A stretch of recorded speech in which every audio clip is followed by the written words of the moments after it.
Hey there, Danielle Matthews here. I'm coming to you live from Florida, and today is a really special day. If you're new to my content, just know I'm on a mission to help people that are on a healing journey to take their darkest moments and turn them into stepping stones for growth. And we meet every Monday to do book club. We are doing Dr. Wayne Dyer's work, The Power of Intention. Wayne has a lot of books, and Wayne Dyer was a very evolved soul, and his work is something that I've really enjoyed. Each chapter stands alone, so if you're just joining us, you can jump in exactly where we are. This chapter was chapter 13. It's completely focused on how to heal and how to be healed. So this is something that I think is really fascinating. You know, we have the healing potential within us, and so many of us miss it. We don't realize it. We think, I believe, because of how we're raised, because of the advertisements we see on TV, because of all the things that we're taught by the medical community, we miss this key piece that we actually have all we need within us to heal ourselves, and that we are connected with that. So for those of you in book club, let me know when you're here, and we can dive in. Again, if you're just joining, please enjoy this discussion. I'm going to just read a quote from the end because I think it really encapsulates what we talk about. This is actually a message from Jesus, and he quotes a lot from a lot of incredible spiritual teachers. But he says, if you bring forth what is inside you, what you bring forth will save you. If you don't bring forth what is inside you, what you don't bring forth will destroy you. And I just think this is so incredible to kind of tuck this away. Hey, Peg. Hey, Marie. Hey, Betsy. Tuck this away as we talk about everything in this chapter. We'll come back to it at the end because it's so profound. So he essentially says, you know, every single person on the planet has within them the potential to be a healer.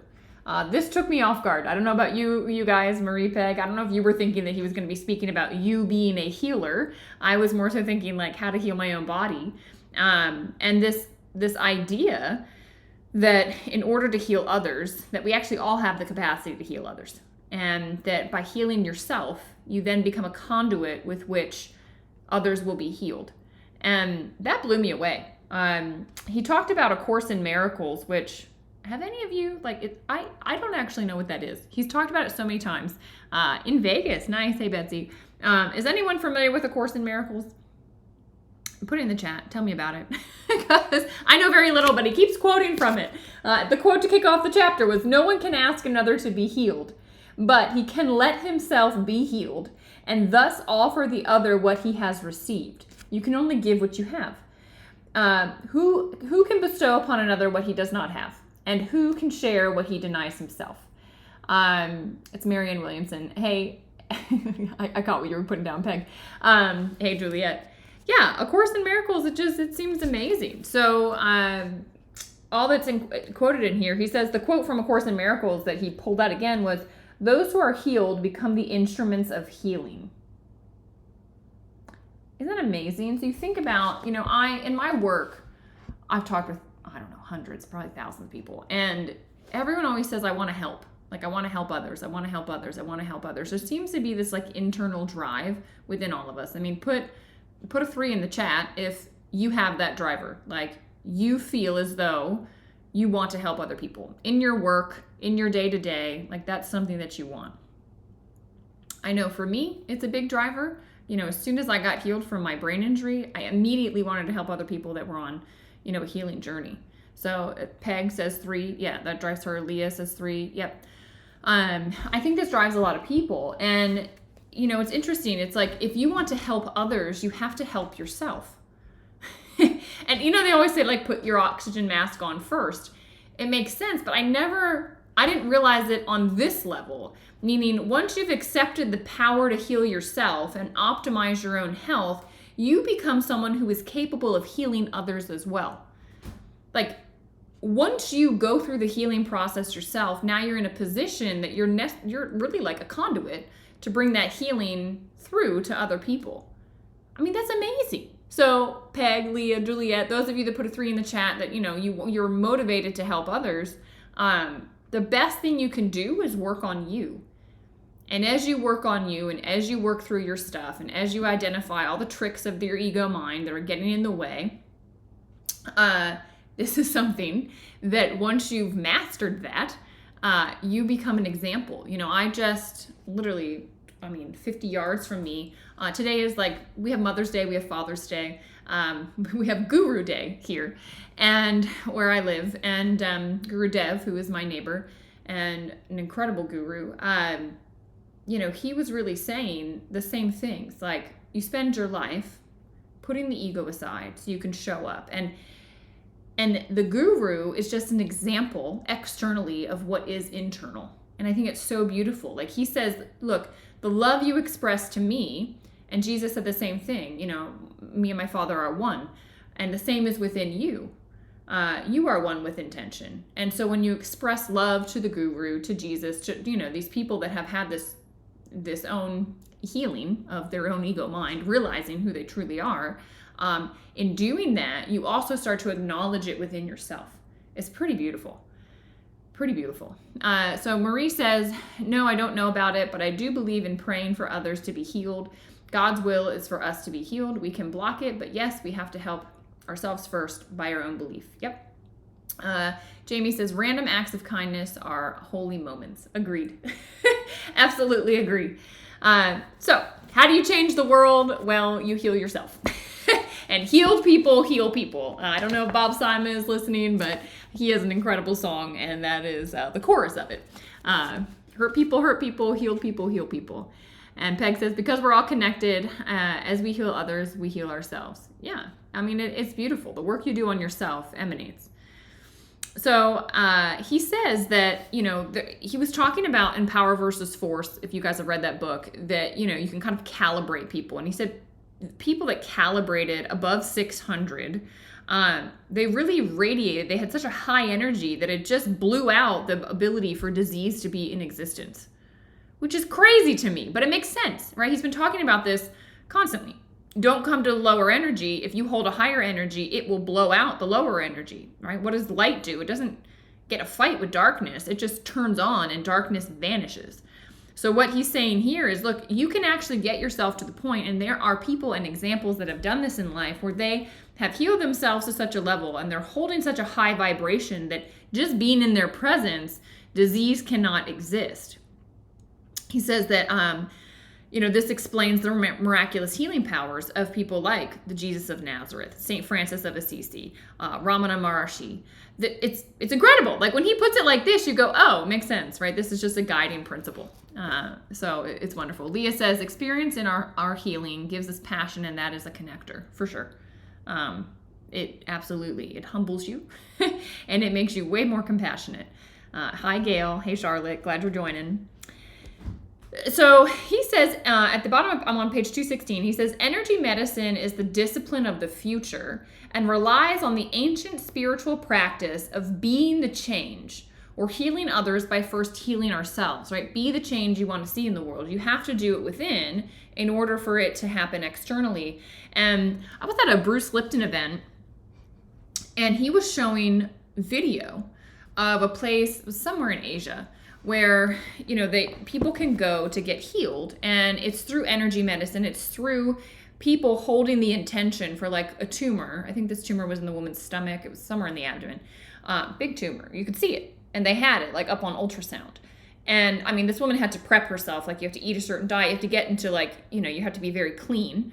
But these, I'm going to call them monks. I don't think they're monks, but types of doctors. Anyway, they are constantly praying, and they're holding a very high space. And you can actually see on video, they all collectively set the intention for that tumor to turn into healthy tissue. And you watch it dissolve. You watch it just disappear on video. It's phenomenal. I'm sure it's on YouTube. I'm sure somebody can find it and put it in the comments. But this is something that, Bruce was talking about. He talks about the same things. It's like the power of intention and that frequency. It's absolutely phenomenal. Lou says, tuning fork vibrates when near a similar vibration. Yeah, it's all energy. You start to see it, right? You can shatter a glass by going at a certain vibration, and it'll go. I was watching something with Nikola Tesla, And he had some machine, that he could make buildings shake because he just turned it to a certain frequency that was the frequency of the iron or the steel or whatever the building was, and it would make it shake. People thought they had an earthquake. Peg says, that is an amazing video. That tumor just disappears in front of your eyes. Yeah, you've seen it too. Okay. Guys, go watch the video. I mean, it's phenomenal. It's absolutely phenomenal. All right, what else did he have to say here? He says, becoming the healing. Reconnect to the disease-free, loving perfection from which you came. Resistance to the healing energy that's available. When you're engulfed in the story of your illness, how many of you have ever met somebody and all of a sudden they're like telling you all of their ailments? They're telling you all of these things. I met a woman and all she ever wanted to talk about was the number of surgeries that she's had and all the abuses she's gone through and all the intense things. And I mean, it's a lot. But it was like every conversation, it kept coming up. How many of you have met somebody like this, where it's like they're so patterned into their disability that it's like their energy, which they don't realize they're doing this, they're continuing to create that pattern. They're never going to get out of it. Surgery after surgery after surgery is happening. This woman's had over 100 surgeries. Yeah, Leah says, lots of them out there, they own their disease. Yuck. Yeah, he's talking about meeting this guy on the treadmill and how he was basically wallowing in his disabilities, almost wearing them like a badge of honor. Focusing, so much of the inner focus was on disorder, it was on disharmony, it was on dis-ease. Juliet says, yes, all the time I run into this. Yeah, there's lots of that out there. And the thing is, people don't know. They're not aware that they're perpetuating the cycle and that they're creating more and more of their dis-ease and their disability and the disharmony, And what Wayne is saying in the book is he's saying basically all you need to do is get rid of the mind that's having that mumbo jumbo talk and just reconnect with who you truly are. But these thoughts get in the way, and be honest with yourself if you've had these thoughts. Before I say this, Peg says many people have their disability as an identity. Yeah, lots of people do that, and I know a few people like that. I stay away at times. Yeah, it can be a lot to kind of get into that. Whoa. Juliet says, yeah, it's their identity. Power of life is in the tongue. Well said, Leah. Yeah, I mean, I get it. Like, I had, my brain injury for a couple of years, and I remember coming out of it that for, so many years it had been my world. Going to specialists, going to support groups, doing everything, that it was like, well, who am I if I'm not brain injured anymore? And it was an interesting identity shift for me. And so I could see how someone could so easily fall into, well, this is me and this is who I am. Or like that woman I met, it's all about it's all about the surgeries in the past and all the stuff. And it's like, hey, in the present moment, I'm looking at a healthy individual. So why are we running this same narrative? Because we're just going to create more. There's going to be some issue to go back in for surgery, etc. But be honest with yourselves.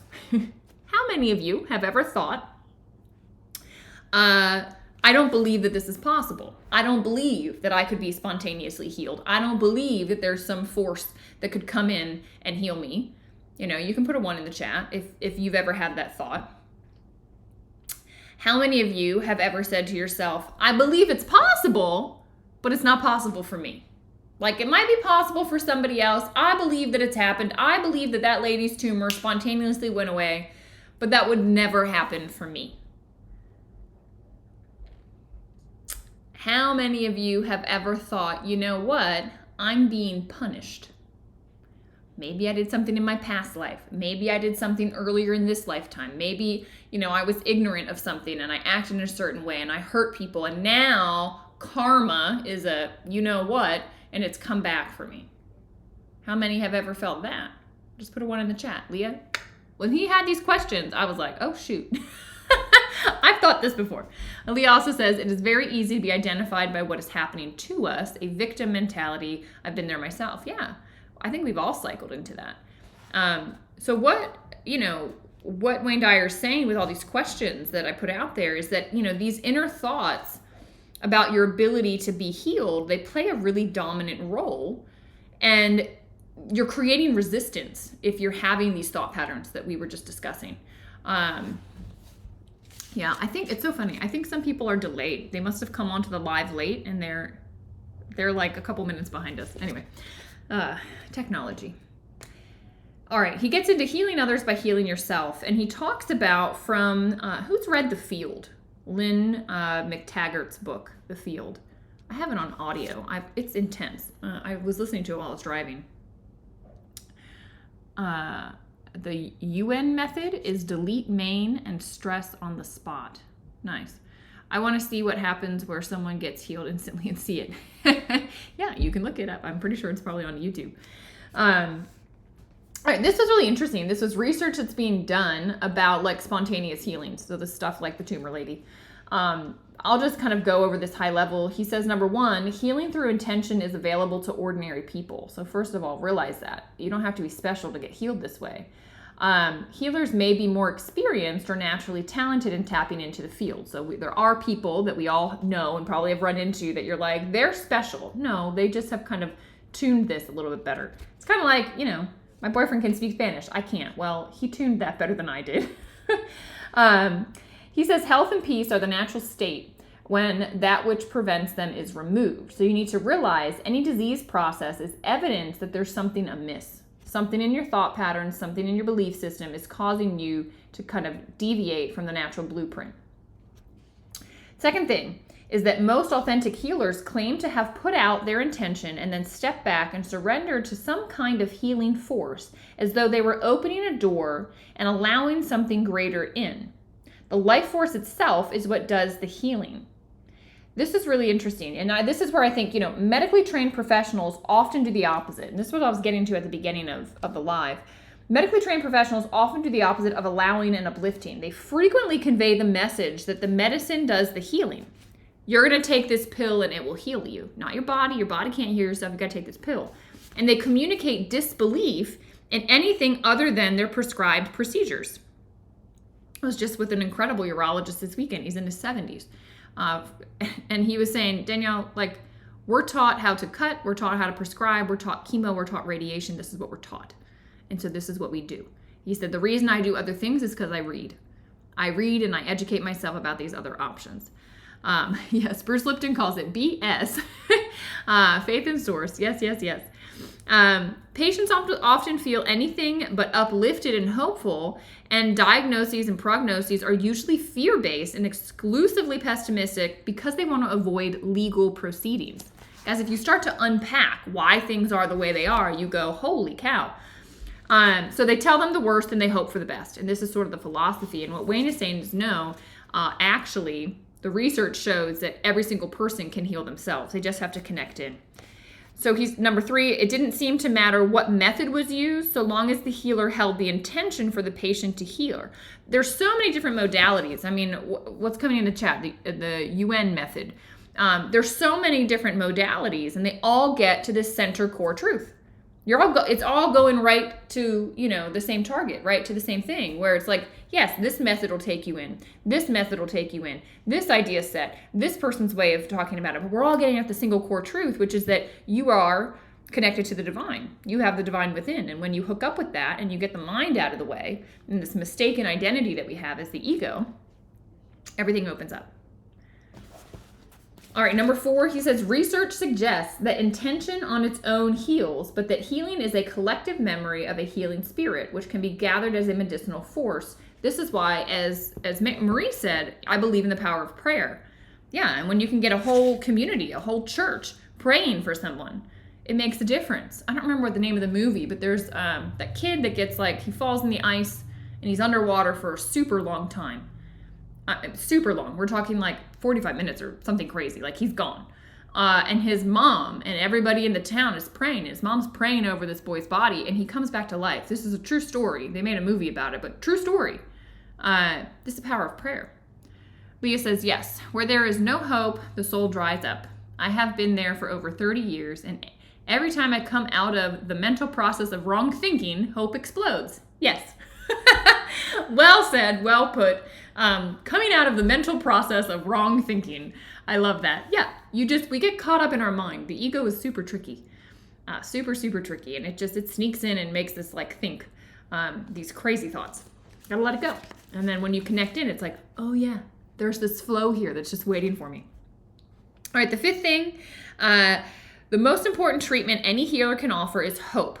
for the health and well-being of those who suffer disease or trauma. A knowing that connection to one source is a connection to the source of all healing. When we live this way, we always see hope. You know, I had a chiropractor that on his, like where you check out, you know, and you pay, there were what would be like business cards, but it was just this beautiful scenery, and it said, expect a miracle. And I remember looking at those cards and being so angry. Because here I am, I've been hit by a drunk driver, you know, I'm having this brain injury, I can't live my life, I'm having to come in to see him and so many other professionals, and he has the audacity to tell me to expect a miracle. I'm like, expect a miracle? I didn't expect to get hit, like this is ridiculous. I was in such a place where I couldn't even understand that, you know, I was so in my ego, so in the fear, in the resentment, in the everything, that I couldn't even understand that there was the ability to expect a miracle. And when you are in the vibration of expecting a miracle, knowing that, you know, I am pure health, why would I be anything else? That's the way it was divinely guided and designed, that it could happen. I don't know if anyone, that's like I had resistance. So that healing wasn't spontaneously happening. No miracle was coming. And you let go of that resistance, all of a sudden you can see how this can open up. I don't know if anyone has had experiences like that. I'd love to hear them in the chat. But when I read that, I was like, oh my gosh, it's like that card. And now I'm that person that's like, well, you should expect a miracle. Like, why would you expect anything but a miracle? Like, you can be healed like this. Let's do it. Get the mind away. Let's go. You know, I use a modality now called yoga therapy that just asks the mind to step aside so that the energy body, the prana, the power of intention, the divine within can work through and heal. And I've seen amazing things. I've done amazing things. Happy to do a session with any of you. It's absolutely incredible. So Peg says, so blessed to be in this philosophy every Sunday. Yes, Mile High Church does great stuff. Charlotte says, I always wanted to know how to heal, but didn't know before. Yeah, this is like a how-to guide. Very helpful. All right. From thoughts of sickness to intentions of wellness. I thought this was interesting. This is a quote from the Old Testament. And God intended, let there be light. And there was light. This intention, this creation, this like, I intended to be so and so it is. Like, this is the example. This is in plain English, quick, powerful sentence. God intended, let there be light, and there was light. You are that. Intend for health and there will be health. You just cannot have anything out there that thinks differently. Leah says, I was a quadriplegic and was delivered overnight after a car accident, and I broke my neck in 2 places. Oh, wow. I don't think I knew that story, Leah. Lou says, yes, separate body, mind, and spirit. Mm-hmm. All right. Have you ever had any of these thoughts, though? This is what jumps in that gets in the way of you creating your healing. Oh, it's just flu season. Like, of course I'm going to pick it up. I feel okay now, but by the weekend, this is going to be in my chest and I'm going to have a fever, right? You're like creating it before it's arrived. We live in a carcinogenic world. I'm surrounded by toxins. Of course, I'm full of toxicity.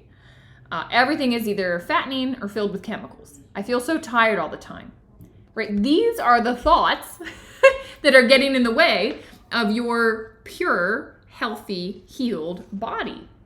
And he says, notice the thoughts that represent a decision on your part to buy into the illness mentality that is a huge profit-making drug companies and healthcare industry that thrives on this fear. I wish that I could wake everyone up to the fact, like, it is ridiculous the number of commercials we see about drugs. You know, we're one of like 2 countries in the world that allows that. It's wild. It is wild that it is allowed. And I mean, there's a whole lot of reasons why. You know, pharma has basically bought their way into everything. But so the programming that's happening, literally the programs on the TV, are programming us to think, I need something external to heal me. I need to take something in order to get there. When the reality is, no, you have it within you. You have it within you. And now sometimes it's so far off. Yeah, there's external things that can help the physical body. But when you connect in with this spirit force, it's more powerful than anything. Leah says, speaking illness into our bodies. Ugh, yeah, we accidentally do that all the time. We've got to reverse the programming. And the bottom of 223, I thought explained how to do that beautifully. Juliet says, the key is catching the thought. I am statements are very powerful. Yeah, absolutely. Yes, we invented another season, the flu season. Well said, Lou. Yeah, absurd, Peg is saying about pharma. It is absurd. It is absolutely absurd. So to reverse the program, he says, don't you remember you are the divine? You're a piece of the universal mind of intention, and you don't have to think in these ways. You can opt to think that you have the ability to raise your energy level, even if all of the advertising around you points to a different conclusion. You can go within and hold an intention that says, I want to feel good. I intend to feel good. I intend to return to my source, and I refuse to allow any other thoughts of disorder or dis-ease in. This is the beginning. You'll feel empowered by this unique experience. Then, in any given moment of not feeling well, choose the thoughts of healing and feeling good. In that instant, feeling good takes over, if only for a few seconds. And then it's the repeating of that activity, coming back to it again and again and again and again. That's all you have to do. Like, it's so simple. I think our mind complicates it. I need to go to this specialist, do this thing, blah, blah, blah, blah, blah, external world we're seeking, not realizing, holy cow, if I quiet my mind, I can get into this. And you know, I thought it was interesting in the next piece. Wow, we're cruising through time today. But the next piece, he talks about how illness is not a punishment. The source of all life does not punish. It's not offering karmic paybacks. It's not making you suffer. It's not bringing you a hardship because of past issues. He's basically saying, just because you were bad or ignorant or, did something before, there's no retribution. You've taken on whatever experience, whatever it is that you're experiencing, whatever level of health, whatever it is, for whatever lesson you need to learn on this journey. It's being orchestrated by the all-providing intelligence that we're calling intention. So there is some lesson to be learned in whatever has arrived in your life.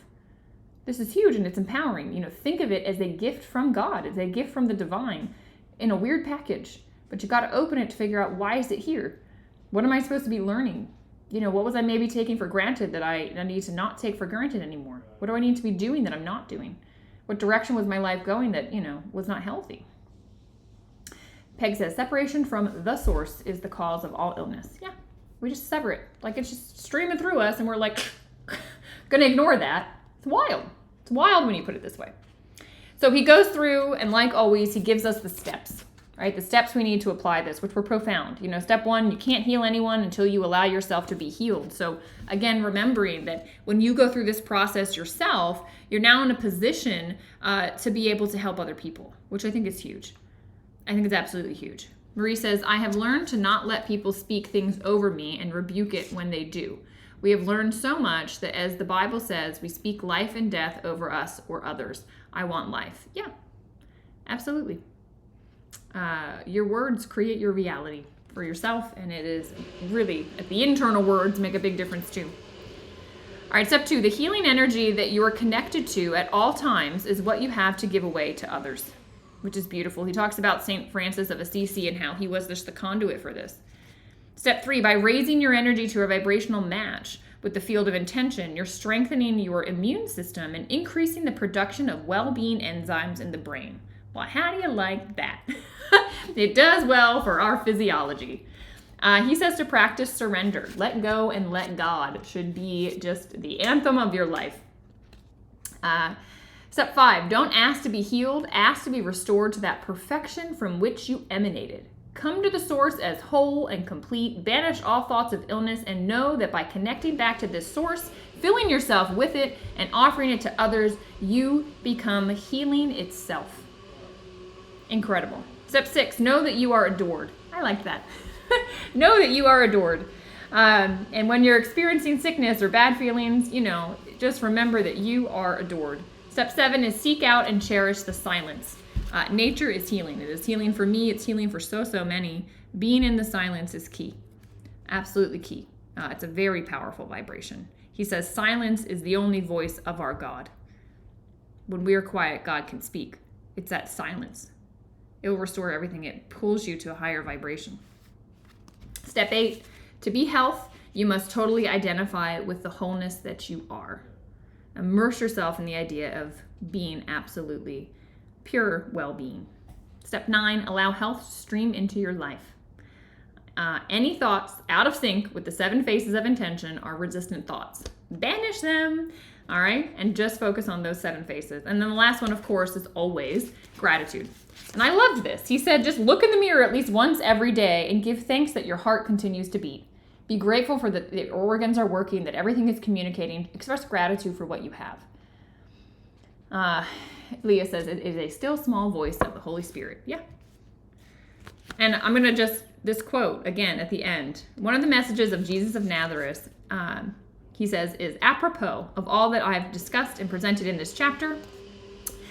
If you bring forth what is inside you, what you bring forth will save you. What he's saying is, if you bring forth this connection, your source, the divine, the intention, it will save you. If you don't bring it forth, what you don't bring forth will destroy you. Because if you don't bring it forth, then destruction happens. Marie says, so one of my friends sent me the book, The Magic by Rhonda Byron. That is a 28-day workbook about gratitude and saying thank you and changing your thoughts in life. And it lines up with this book club. So good. Nice. Great resource for people. Well, guys, that was this chapter. Phenomenal. Next is chapter 14. It is my intention to appreciate and express the genius that I am. So that is going to be what we read next time. I hope this was powerful. I appreciate all of you for coming. I know tomorrow is a big holiday and many took today off. So hopefully you enjoyed. I look forward to talking with you. Keep chatting in Telegram. Juliet, thank you for the japa meditation. Did anyone do it? I did it last night. Put me right out. The space between the words. Go to the gap. Yeah, absolutely love it. Very powerful. All right. Have a wonderful 4th of July. Lots of love, everybody.